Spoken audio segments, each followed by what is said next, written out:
जय हिंद, वंदे मातरम। साथियों, स्वागत करता हूं आपके अपने YouTube channel SGY science classes में और मैं हूं राममूर्ति। साथियों, जैसा कि आपको पता होगा कि हम आप लोगों को पूरे मॉडर्न हिस्ट्री से पहले पढ़ा चुके हैं। मॉडर्न हिस्ट्री यदि आप नहीं पढ़े हैं तो इसके लिए आप हमारे चैनल पर जाइए SGY साइंस क्लासेस पर और प्ले लिस्ट में जाकर के आप पूरे मॉडर्न हिस्ट्री का प्रैक्टिस कर सकते हैं। इसके अलावे बिहार पुलिस के लिए यानी बीपी के लिए और BPSC TRE 4 के लिए हम प्रतिदिन आपको एक प्रैक्टिस सेट देते हैं। एक प्रैक्टिस सेट प्रतिदिन हम लोग करते हैं। इसके अलावे आज से हम लोग एक नया सेशन शुरू कर रहे हैं और इस सेशन में हम लोग शुरू करने जा रहे हैं विश्व का भूगोल। और इसमें हम लोग प्रीवियस ईयर में, चाहे वो रेलवे हो, BPSC TRE हो, बिहार पुलिस हो, BPSC हो, MPPCS हो, JEE हो, जितने भी कम्पिटिटिव एग्जामिनेशन है, SSC हो, सब में जो भी क्वेश्चंस पूछे गए हैं सबको डील करेंगे।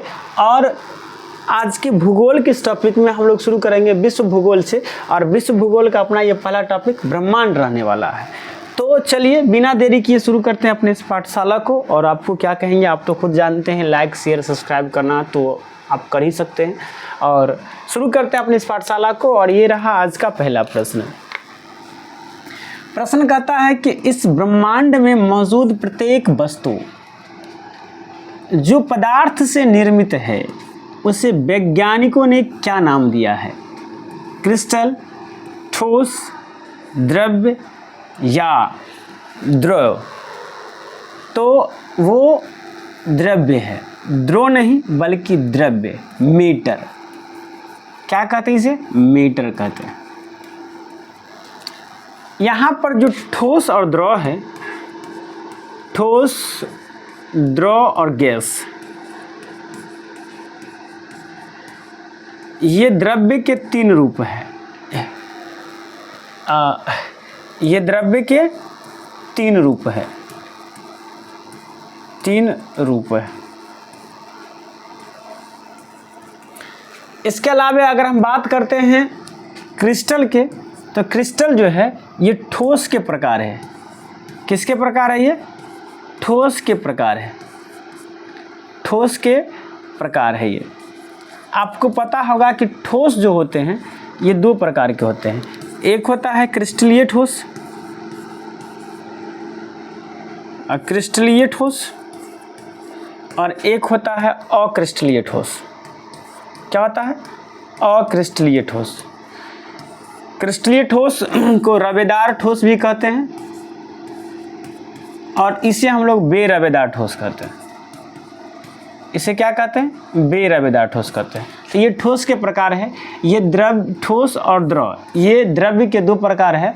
और इस पूरे ब्रह्मांड में जो प्रत्येक वस्तु है वह द्रव्य से यानी मीटर से बने हुए हैं, यानी डी नंबर ऑप्शन सही है। यहाँ आप देख सकते हैं ब्रह्मांड में मौजूद प्रत्येक वस्तु जिस पदार्थ से निर्मित है उसे वैज्ञानिकों ने द्रव्य अर्थात मीटर नाम दिया है। विदित है कि वह वस्तु जो स्थान छेकता है, जिसमें द्रव्यमान होता है तथा जिसका अनुभव प्रत्यक्ष अथवा अप्रत्यक्ष हम अपने इंद्रियों द्वारा कर सकते हैं, द्रव्य अर्थात पदार्थ कहलाता है। जैसे लोहा, कोयला, लकड़ी, कागज़ इत्यादि, ये सभी द्रव्य है। क्या ये सभी द्रव्य है? यानी मीटर है। चलिए अब हम लोग अगले प्रश्न की ओर चलते हैं। और अगला प्रश्न ये रहा आपके स्क्रीन बोर्ड पर। आप इसे पढ़िए और जवाब दीजिए। सॉरी, क्या होने वाला है इसका सही आंसर? प्रश्न कहता है कि आकाशगंगा की निकटतम स्पाइरल गैलेक्सी कौन सी है?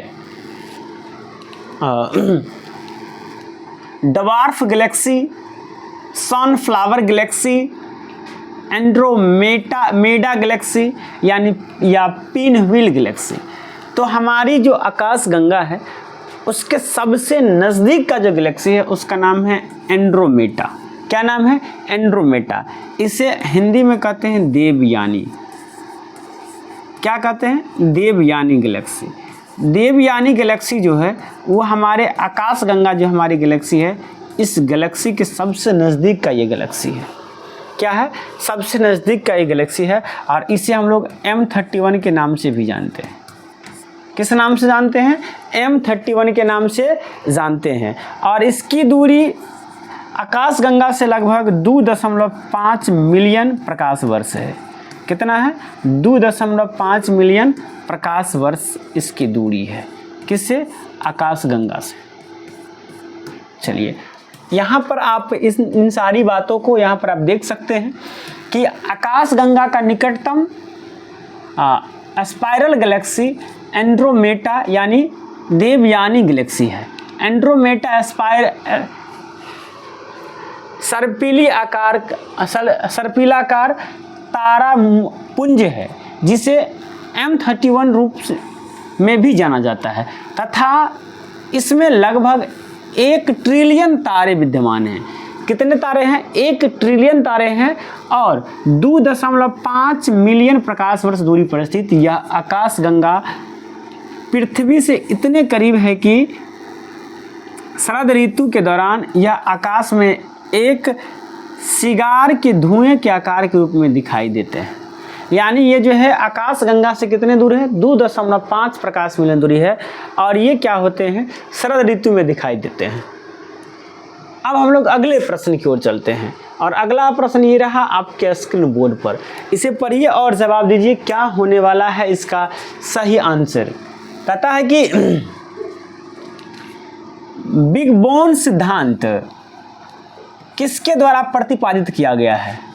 Thomas gold, Al-Biruni, doctor Elon सैंडेस या जॉर्ज मेलेंत्रे, किसके द्वारा दिया गया है?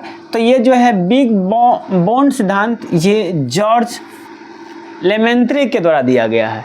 किसके द्वारा दिया गया है? जॉर्ज लेमेंत्रे के द्वारा दिया गया है। और ये सिद्धांत कब दिया गया था? 1927 में। ये सिद्धांत कब दिया गया था? 1927 में। और इस सिद्धांत के अनुसार से कहा गया है, इस सिद्धांत में पृथ्वी के कहा गया है कि पृथ्वी का या आप कह सकते हैं कि इस ब्रह्मांड का जो उत्पत्ति है वो बिग बैंग से हुआ है, यानी बम्बार्डिंग से हुआ है। और ये लगभग कब हुआ है? आज से लगभग 15 अरब वर्ष पहले ब्रह्मांड का निर्माण बिग बैंग से हुआ है और ये आज से लगभग 15 अरब वर्ष पहले हुआ है, जैसा कि आप यहाँ देख सकते हैं। कहता है कि बेंजीलियम के खगोलज्ञ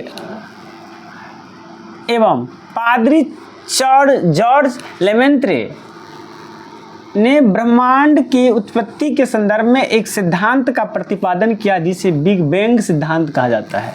ब्रह्मांड की उत्पत्ति के संदर्भ में यह सर्वाधिक मान्य सिद्धांत है।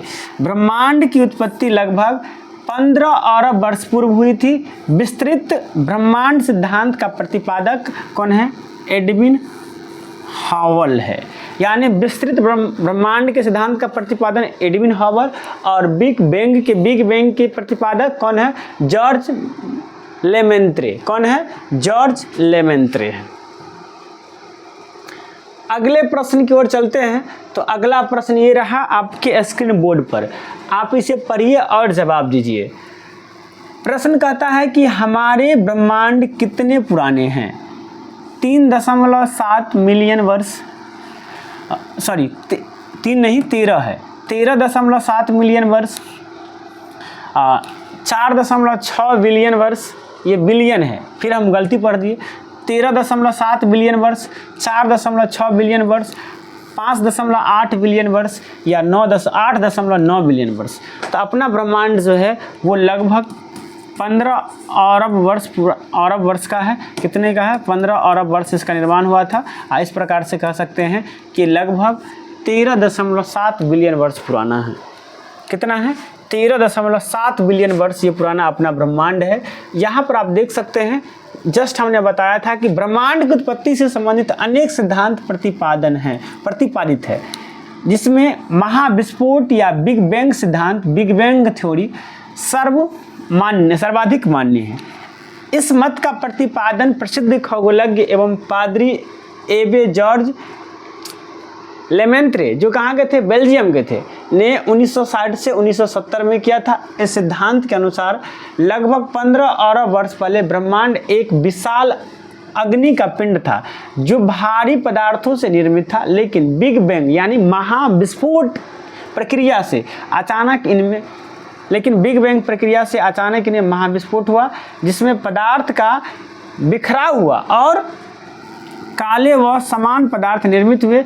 इन पदार्थों के सम्मोहन से विभिन्न ब्रह्मांडीय पिंडों का निर्माण हुआ। पुनः विस्फोट के सम्मोहन से असंख्य पिंड तारे बन गए और ब्रह्मांड की उत्पत्ति हुई। इस प्रक्रिया से ग्रह और उपग्रह निर्मित हुए हैं। नासा के नवीनतम खोज के अनुसार ब्रह्मांड की उत्पत्ति आज से 13.7 अरब वर्ष पूर्व हुआ है।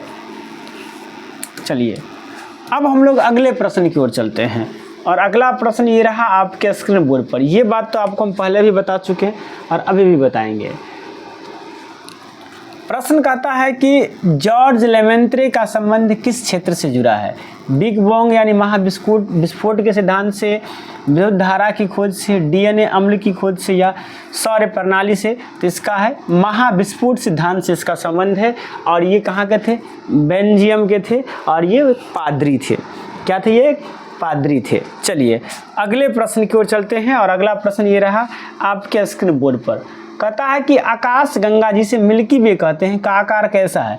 नियमित है, अनियमित है, सर्पिलाकार है या अंडाकार है? तो आकाश गंगा कैसा है? सर्पिलाकार है। आकाश गंगा कैसा है? सर्पिलाकार है। चलिए यहाँ पर आप देख सकते हैं, कहता है कि आकाश गंगा असंख्य तारों का एक विशाल पुंज है। क्या है ये? असंख्य तारों का एक विकास पुंज है, जिसमें एक केंद्रीय बल्ज और 3 घूर्णनशील भुजाएं हैं। क्या है? एक केंद्रीय बल्ज है और 3 घूर्णनशील भुजाएं हैं। हमारी आकाशगंगा को मंदाकिनी या दूध मेखला या आकाशगंगा के नाम से जाना जाता है।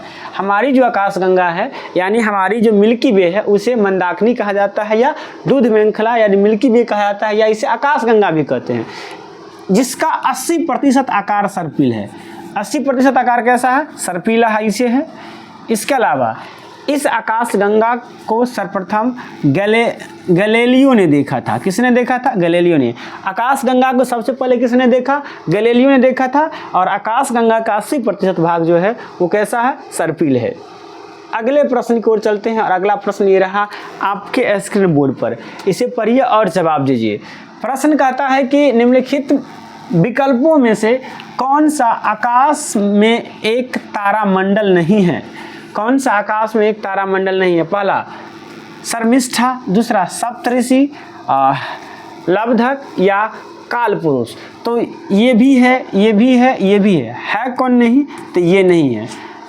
लब्धक जो है ये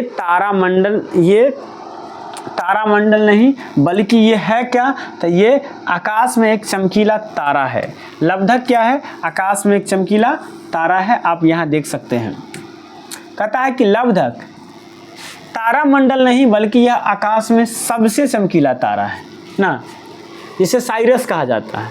साइरस तारामंडल नहीं है, बल्कि यह आकाश का सबसे चमकीला तारा है, जो ओरियन तारामंडल के निकट दिखाई देता है। ये किसके निकट दिखाई देता है? ओरियन तारामंडल के दिखाई देता है।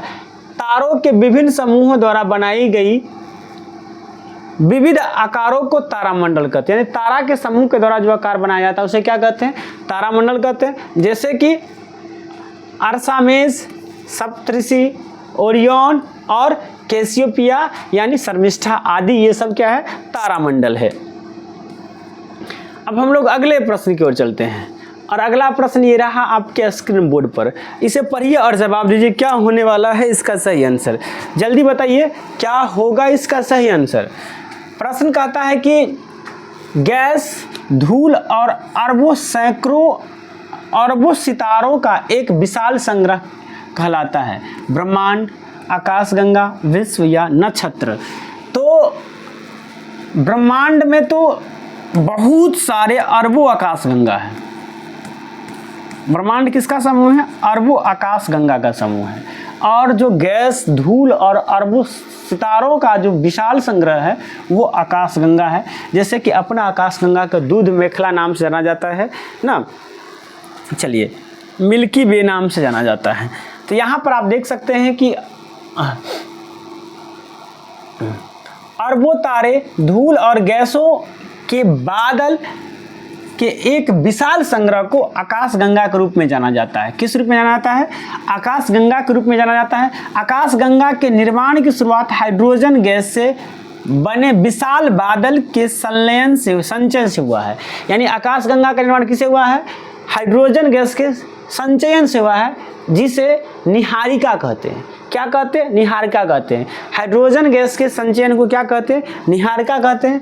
हमारी पृथ्वी की आकाशगंगा दूध मेखला सर्पिल आकृति की है। कैसी है? सर्पिल आकृति की है हमारी आकाशगंगा दूध मेखला।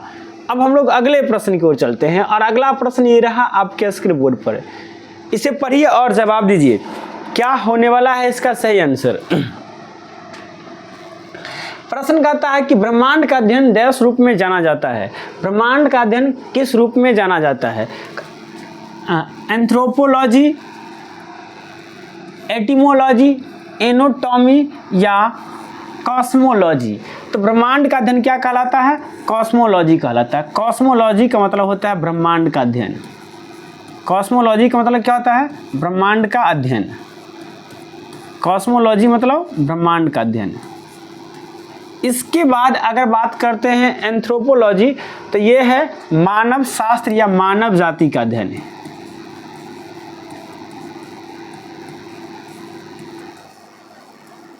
ये है मानव जाति का अध्ययन। इसके बाद यदि बात करते हैं हम लोग एंटीमोलॉजी, तो एंटीमोलॉजी जो है ये है स्टडी ऑफ हिस्ट्री वर्ड, यानी व्युत्पत्ति शास्त्र को कहते हैं। व्युत्पत्ति शास्त्र को कहते हैं सॉरी ये नहीं, ये व्युत्पत्ति शास्त्र, इसे क्या कहते हैं?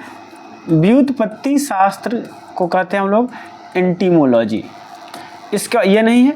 इसका होता है एनोटॉमी। एनोटॉमी मतलब होता है शरीर रचना विज्ञान। क्या होता है? शरीर रचना विज्ञान, यानी शरीर के निर्माण के विज्ञान के बारे में जो हम पढ़ते हैं वो एंटीमोलॉजी कहलाता है। चलिए अब अगले प्रश्न की ओर चलते हैं। तो यहाँ पर आप देख सकते हैं कॉस्मोलॉजी ब्रह्मांड का अध्ययन, एंथ्रोपोलॉजी मानव जाति का अध्ययन या मानव शास्त्र, और एंटीमोलॉजी व्युत्पत्ति शास्त्र study of history of words, और एनोटॉमी शरीर की रचना का विज्ञान। चलिए अगले प्रश्न की ओर चलते हैं और अगला प्रश्न ये रहा आपके स्क्रीन बोर्ड पर। इसे पढ़िए और जवाब दीजिए, क्या होने वाला है इसका सही आंसर। वैसे इस प्रकार का प्रश्न पहले भी आ चुका है, इसी वीडियो में पहले भी आया है, लेकिन इसका जवाब आप दीजिए। कहता है कि हमारी आकाशगंगा मिल्की वे के सबसे नज़दीक कौन सा आकाशगंगा है? भंवर आकाशगंगा, एंड्रोमेडा आकाशगंगा, वर्गो स्टेलर स्टीम या ट्राइएल्गोमल आकाशगंगा। तो हमने जस्ट यही पढ़ा है कि हमारे आकाशगंगा के सबसे नज़दीक जो है वो एंड्रोमेडा आकाशगंगा है। क्या है? एंड्रोमेडा आकाशगंगा है। और यहाँ पर आप देख सकते हैं एंड्रोमेडा के बारे में कुछ बातें यहाँ पर कही गई है। कहा गया है कि गुरुत्व आकर्षण बल के अधीन बंधे गैस, धूल और अरबों तारों के विशाल तंत्र को आकाशगंगा कहते हैं। हमारे सौरमंडल जिस आकाशगंगा में स्थित है उसे मंदाकिनी, दूध मेखला, मंदाकिनी या दूध मेखला कहते हैं। मंदाकिनी वह भाग है जो पृथ्वी से प्रकाश सरिता के समान दिखाई देते हैं। किसके समान दिखाई देते हैं? प्रकाश सरिता के समान मंदाकिनी दिखाई देते हैं। और इसे स्वर्ग की गंगा क्या कहते हैं? स्वर्ग की गंगा या मिल्की वे कही जाती है, या ये स्वर्ग की गंगा या मिल्की वे कहलाती है। यह हमारी आकाश गंगा की एक भाग है। क्या है? कहीं एक भाग है। कौन? स्वर्ग की गंगा या मिल्की वे। कहता है कि इसके सर्वाधिक पास स्थित आकाश गंगा एंड्रोमेडा, जिसे देवयानी कहते हैं। यानी हमारा जो मिल्की वे या स्वर्ग की गंगा उसके सबसे नज़दीक कौन है? देवयानी। यह सुपर क्लस्टर के 3 आकाश गंगे होते हैं। एक सुपर क्लस्टर में कितने आकाश गंगे होते हैं? 3 आकाश गंगे होते हैं। और जैसे कि देवयानी मंदाकिनी और NGCM33, ये 3 एक सुपर क्लस्टर की आकाशगंगा है। यानी हमारे आकाशगंगा में 3 आकाशगंगा है, देवयानी, मंदाकिनी और NGCM33, ये तीनों एक क्लस्टर में हैं। समझे बात को? चलिए अब हम लोग अगले प्रश्न की ओर चलते हैं, लेकिन प्रश्न का श्रृंखला हुआ यहाँ पर संपन्न। तो दोस्तों कैसा लगा आपको हमारा ये वीडियो, कमेंट करके बतलाइएगा। अगर अच्छा लगा है तो लाइक कीजिए, साथ ही साथ यदि आप हमारे चैनल पर नए हैं तो इसे सब्सक्राइब करके बेल आइकन को दबा दीजिए। चलिए मिलते हैं नेक्स्ट वीडियो में, आज के लिए इतना ही। जय हिंद, जय भारत।